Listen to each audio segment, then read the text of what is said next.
Assalamualaikum warahmatullahi wabarakatuh. Saya Isna Rahmania, mahasiswi Prodi PKMI 3 Stainu Temanggung.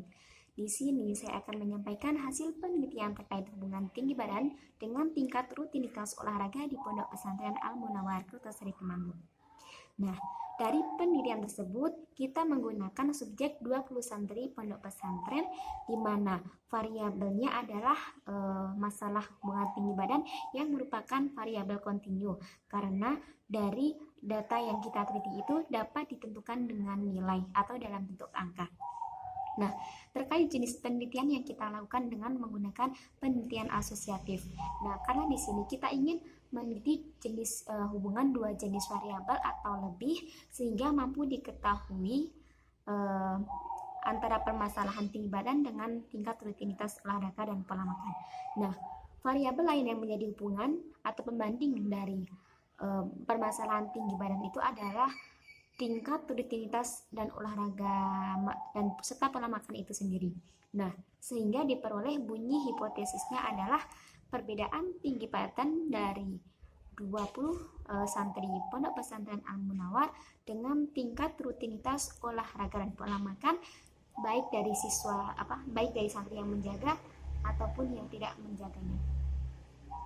Nah, dari penelitian asosiatif tersebut dapat diklasifikasikan di mana permasalahan tinggi badan dari 20 santri Pondok Pesantren Al-Munawwar tersebut termasuk ke dalam variabel kontinu karena dapat ditentukan atau disatukan dalam nilai atau dalam bentuk angka.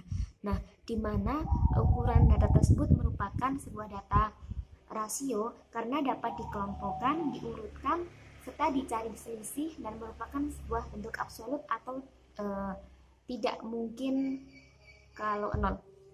Nah, apabila dalam penelitian tersebut kita menggunakan jenis penelitian komparatif dengan variabel yang membedakannya adalah jenis kelamin antara laki-laki dan perempuan, maka akan menjadi sebuah variabel distrik yang dengan ukuran datanya merupakan nominal yang hanya memiliki fungsi, yaitu hanya dapat dikelompokkan.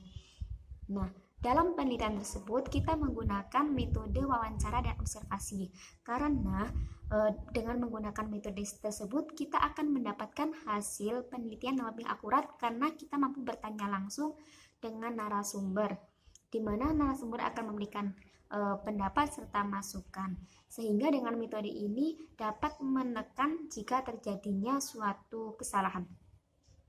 Oke, terkait dengan pembacaan data dari hasil penelitian dengan menggunakan metode diagram batang, tentunya akan lebih mempermudah kita dalam membaca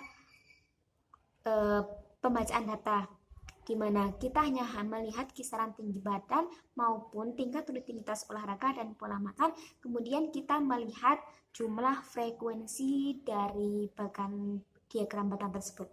Nah, dari 20 santri Pondok Pesantren Al-Munawwar ini, lebih banyak santri yang memiliki tinggi badan yang lebih rendah, kisaran antara 145 cm sampai 150 cm, dibanding santri yang memiliki tingkat tinggi badan yang lebih tinggi, yang berkisar antara 170 cm sampai 175 cm. Nah, sedangkan lebih banyak santri yang memiliki tingkat rutinitas olahraga dan pola makan yang lebih rendah, kisaran 65 sampai 68 sebanyak 4 orang, dibandingkan tingkat rutinitas olahraga dan pola makan yang lebih tinggi, yaitu kisaran antara 75 sampai 78 sebanyak 1 orang. Nah, dari penelitian tersebut terkait min itu menunjukkan 156, di mana median menunjukkan 155 dan modus menunjukkan 150.